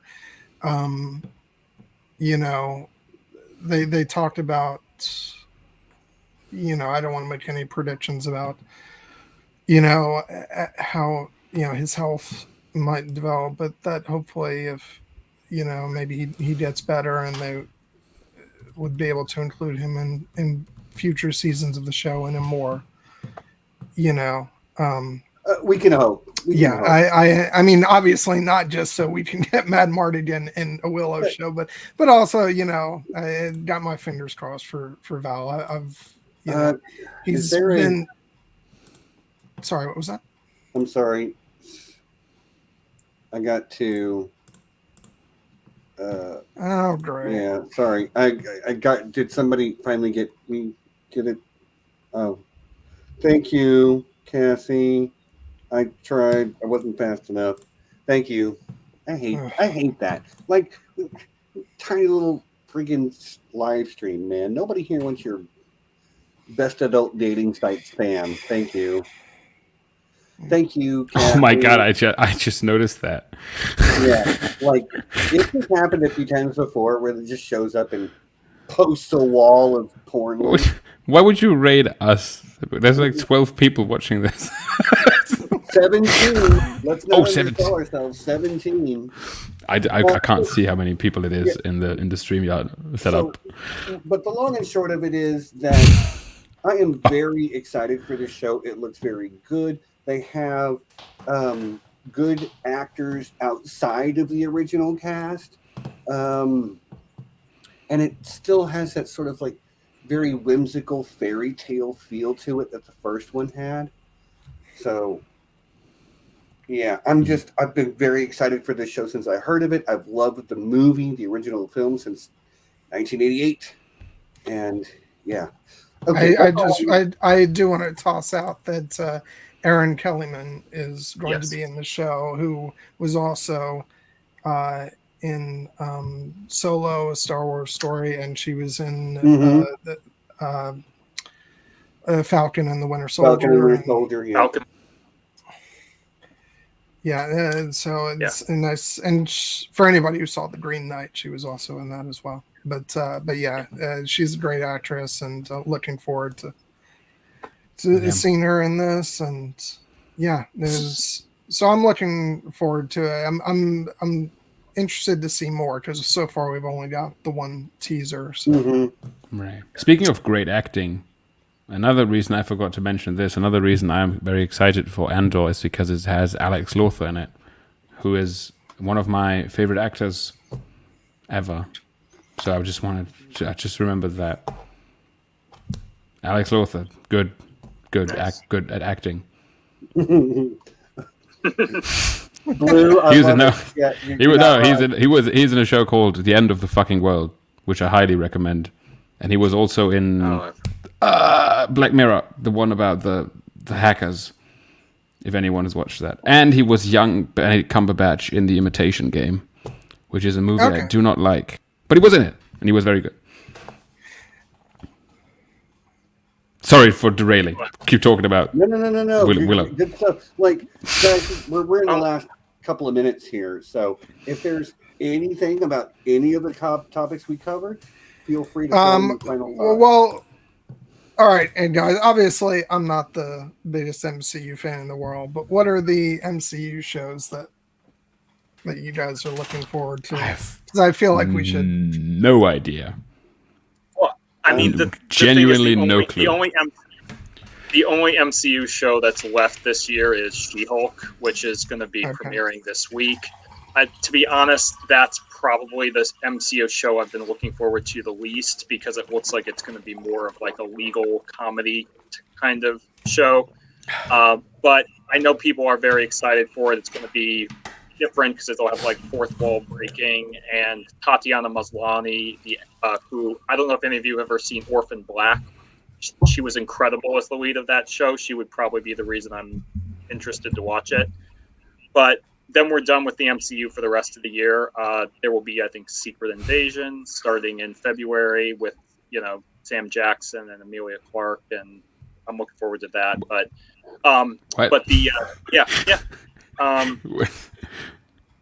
Nick Fury, Sam Jackson. Yeah. Back.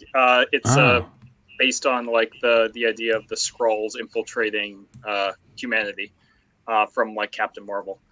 But honestly, the project that it's not a show, but the thing I am looking forward to very much from the MCU later this year, having seen it, the trailer, is Black Panther: Wakanda Forever. Mm-hmm. That was one of the best teaser trailers I've ever seen. And I am very curious how they are going to pull off the movie without Chadwick Boseman, but everything I've seen of it seems like it's going to be just honoring his spirit and his memory. And I think if they do that, it will actually be a very worthy sequel and successor. And then in a similar vein of things that I'm looking forward to later this year, it's been 13 years. I know people have mixed feelings to some extent on the original movie.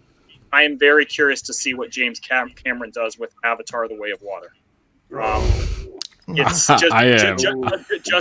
just because, you know, he is one of our great living filmmakers. He is. And he decided to spend 13 years of his life making this movie.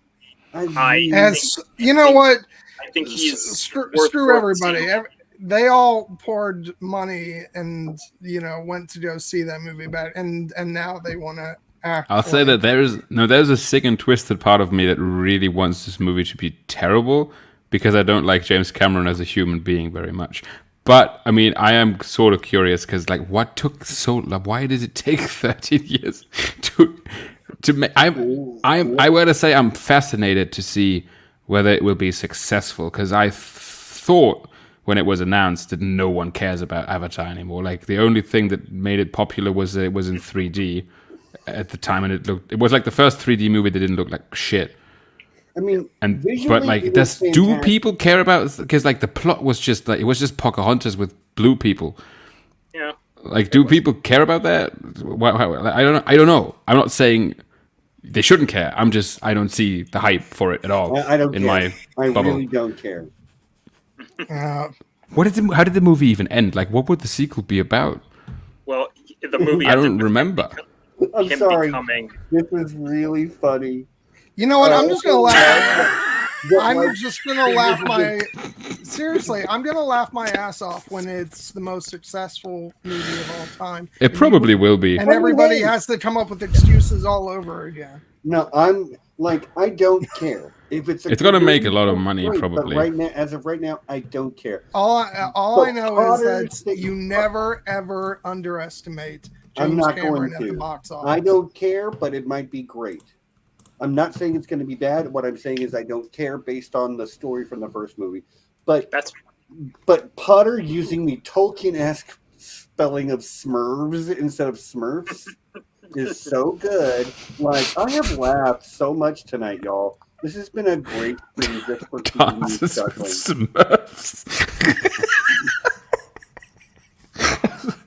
I mean, but the Smurfs, that's what got me, man.